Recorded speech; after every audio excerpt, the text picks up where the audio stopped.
Hello, dear listeners. Welcome back to Halfway Beret, and MJTR indulgently introduces another audiobook before he then reads it for many, many, many hours of uploads on end.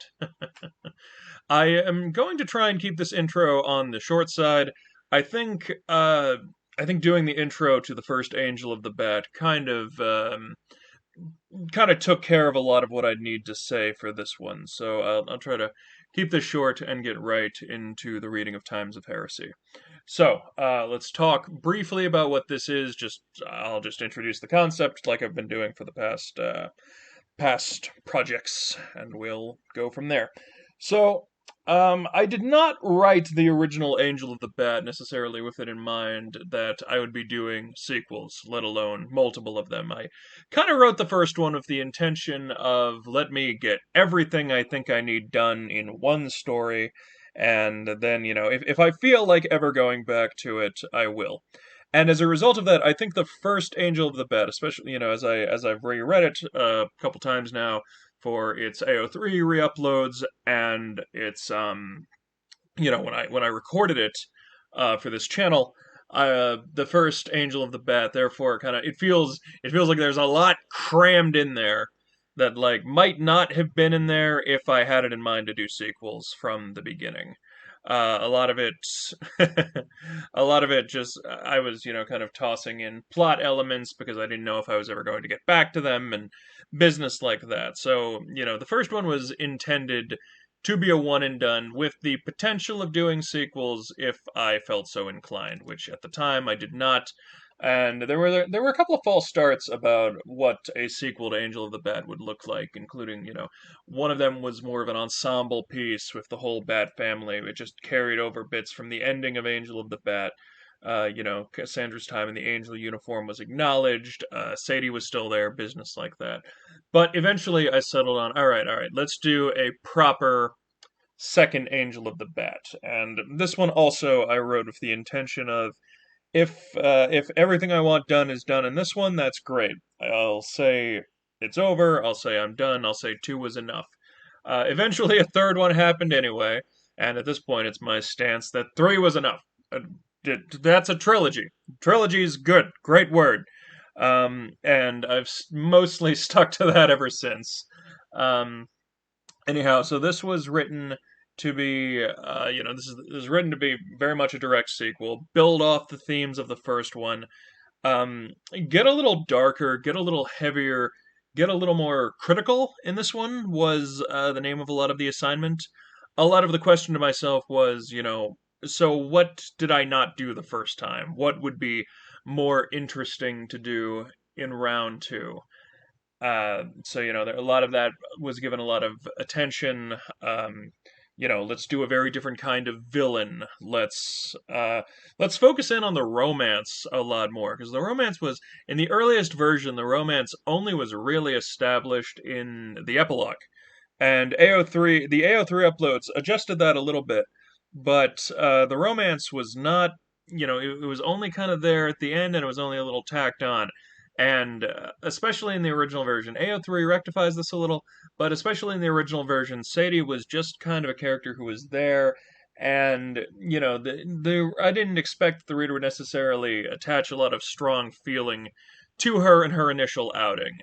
It was cool to have to be writing Cassandra as queer, and it's cool that she's her girlfriend, but like what the reader feels about her and their relationship wasn't really something that was supposed to be super well fleshed out in the first one, and how Cassandra feels about it, and how it ends up kind of conflicting with her is something that didn't really get to play out in the first story, and that's what this one's for. So, um, there also ended up being a through line kind of about how, and this was present in the first one too, but we get to see a much closer look at it.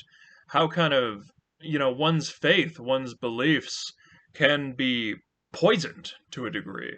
This was very much a story kind of dealing with that as I, got older and started seeing, more and more people who allegedly belong to the same faith community as me, who allegedly believe the same things as I do, continuing to fall into tendency more and more, that just could not feel more different from what my idea of my faith is. And, very different from how Cassandra initially views as she struggles to reconcile those aspects.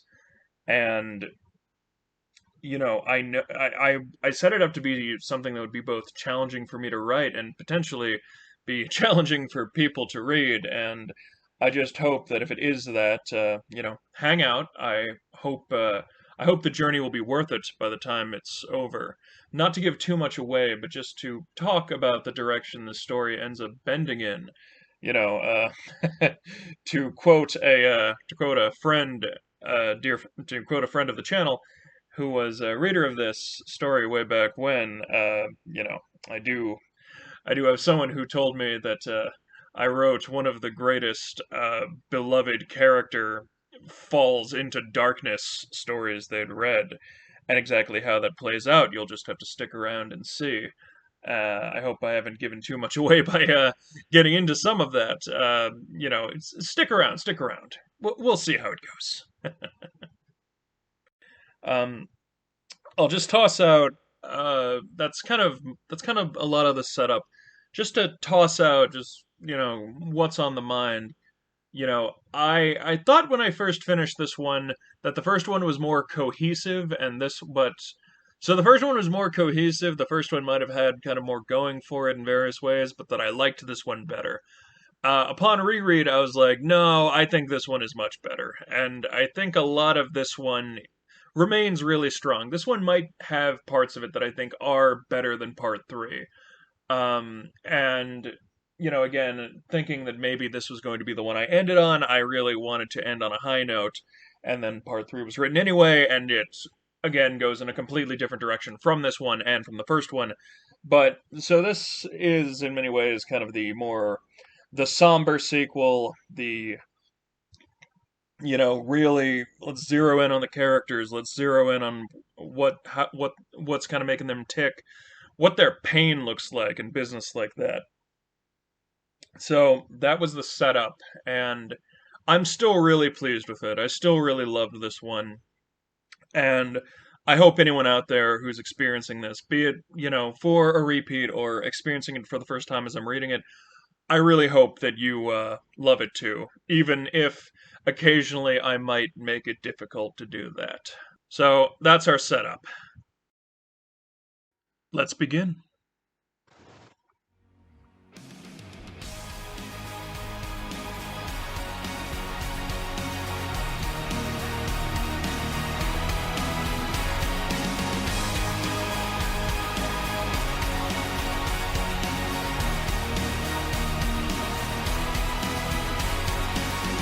Angel of the Bat 2, Times of Heresy.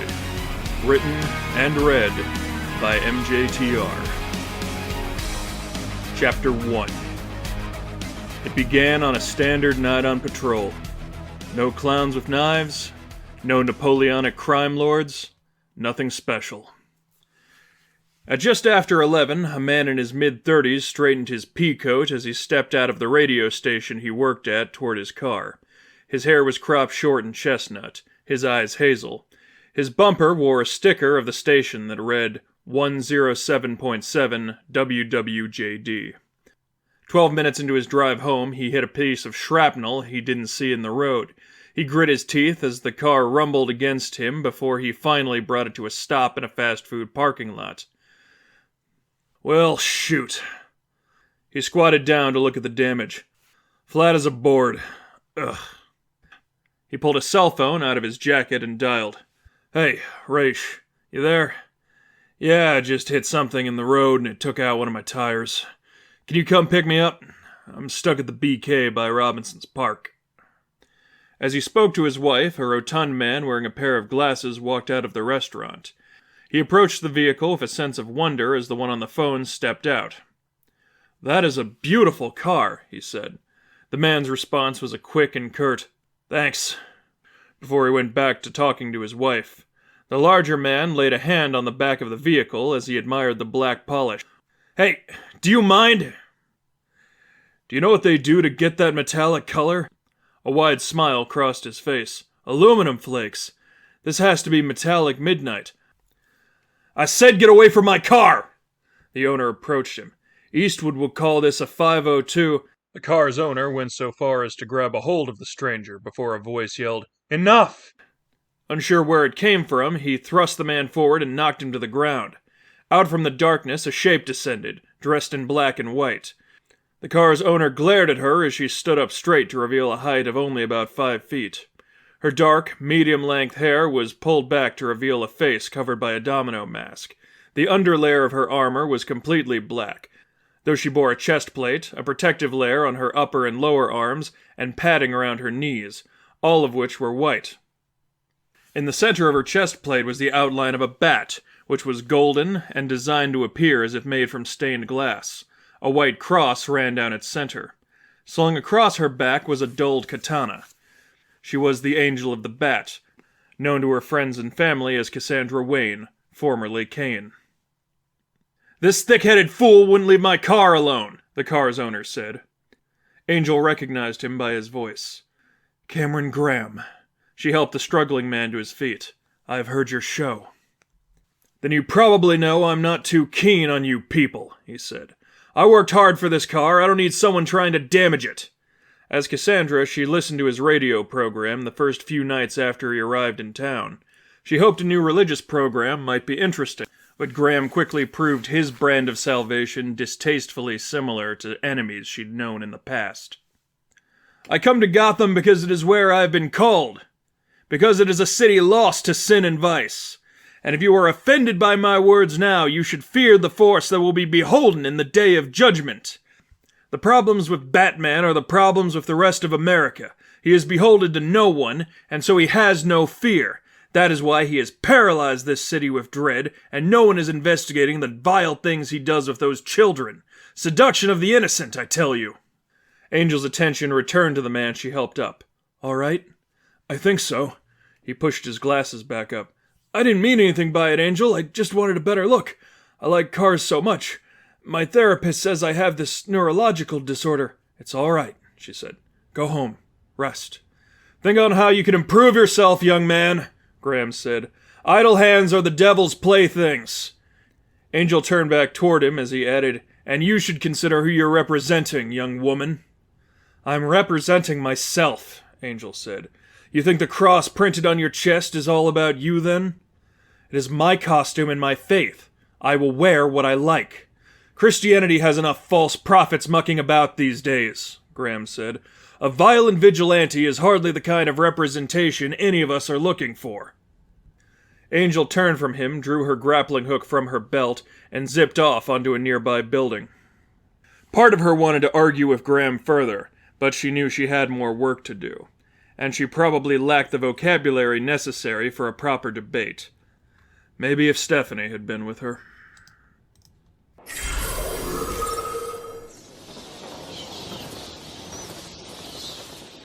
Graham's negativity was washed away within the hour. She'd been patrolling atop an apartment building in the slums when there came a momentary cry for help from the ground.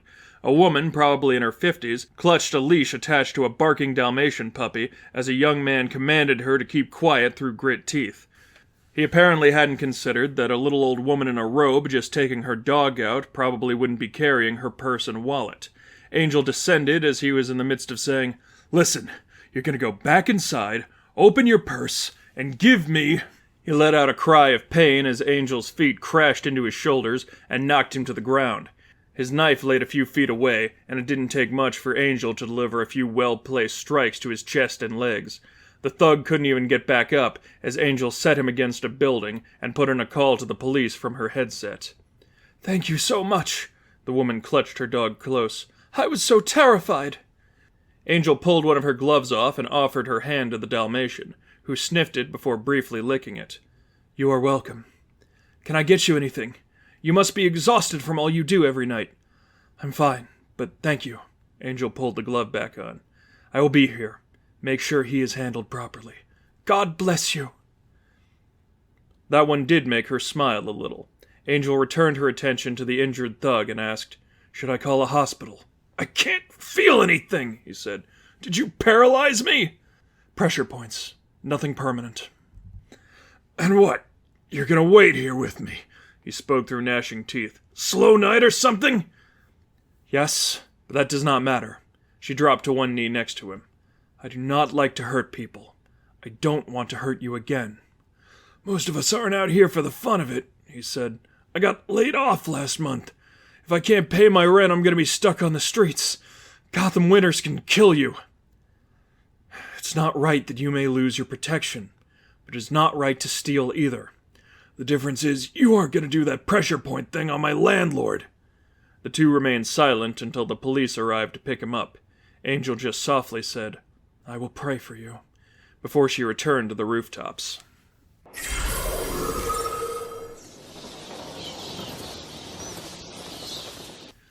An hour passed, uneventful, before she sat down atop a closed warehouse and pressed one of the buttons on her headset.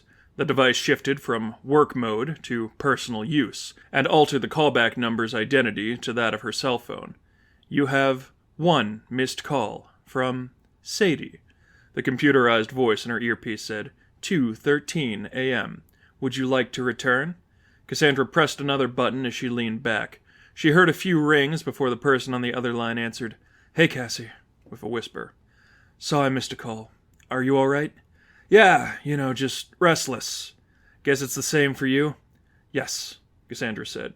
She lied to Sadie about having insomnia for nearly as long as they'd been dating. I've been trying to count those pieces of popcorn on the ceiling, but not even boredom can knock me back out every night. I tried just watching whatever the hell they put on TV at this hour, but everything wakes Pete up. It's a pain. Peter was Sadie's second cousin, who she'd been living with for the last year. He was easily frustrated and too pushy for his own good, but he and his wife Charlene loved Sadie nonetheless. And thankfully, they liked Cassandra as well. Does your dad have you doing anything this weekend? I do not think so. Any movies you want to see or anything? I never know what to think. You can pick. I'll read some reviews and stuff.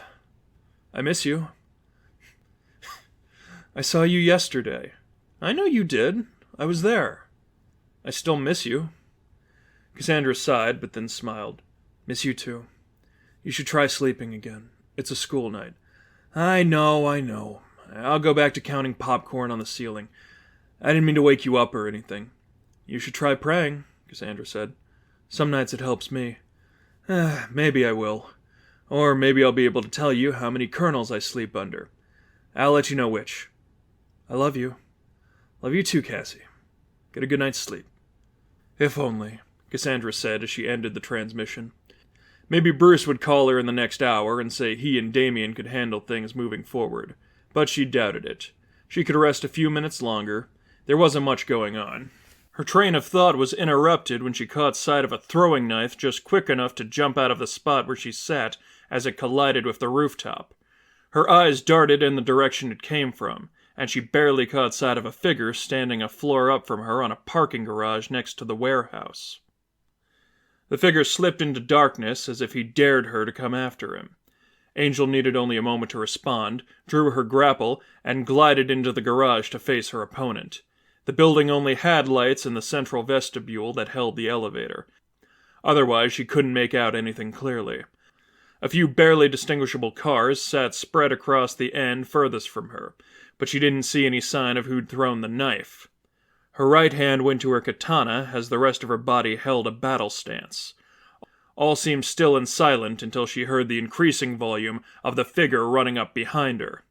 Angel whirled around, raised her blade, and caught another sword in a clash. The faint glow given off by the vestibule did only the bare minimum to allow her to identify this attacker. His uniform was almost pure black and clung to him tight, likely making it latex. The black ended at his elbows as his lower arms and hands were covered in white bandages.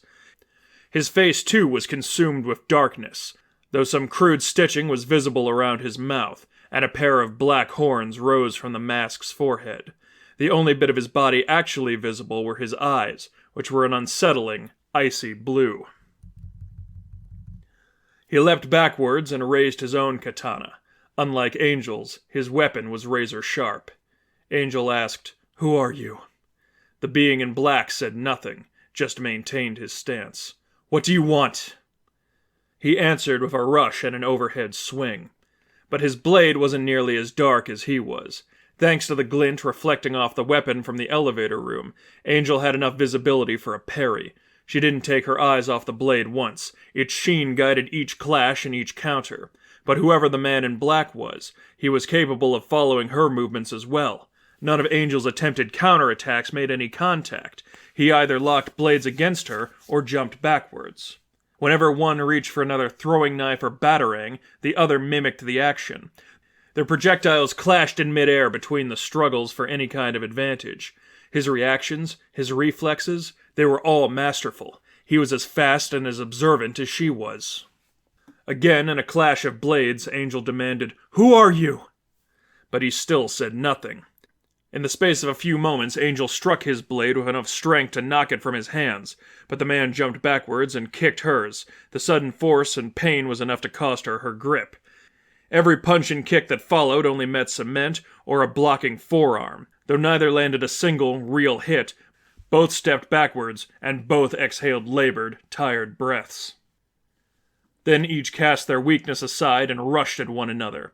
The one in black landed a hook into Angel's face, at the same time she delivered a kick. Both fell over. The hits knocked each of them off balance. Only when they both returned to their feet did they hear a shout from the elevator room. "Odments! Tuje dost!" Angel turned. In the vestibule stood a tall, skinny man, similarly dressed all in black, a few blonde hairs slicked back on his forehead. He wore a trench coat that seemed to meld with the shadows, and 3 scars ran down his left cheek. His accent was unmistakably Russian. Her opponent made a run for his sword, and Angel did the same, but again the man in the elevator shouted, "Odments!" With some reluctance, the warrior ran to his side as an elevator behind them arrived. "You're as good as they say, little Angel," he said with a smirk. "But that means so is he." "Who are you?" Angel demanded again. "And what do you want?" "I have a score to settle." The speaker stepped back into his waiting car. Angel ran toward the both of them and grabbed a hold of the sides of the elevator to keep them from escaping. The one she had not fought reached into his coat and produced a handgun. "And if you see David Cain before I do, tell your father Lipov sends his regards." Angel could only take one step back before he pulled the trigger. The blast dug into the stained glass symbol on her chest and threw her backwards onto the ground as the two disappeared behind the closing doors. Angel needed time to push back up afterwards. Her costume was designed to draw fire to her most heavily armored sections, so the bullet wouldn't do any permanent damage, but it still hurt and stole most of her remaining energy. "Angel! Angel!" Batman called through her headset. "You haven't been responding. Is everything all right?" "Someone is looking for David, and they're making me part of it." "No one seeking your father is ever anything good. Are you all right?" She clutched the damaged symbol. "God was looking out for me tonight."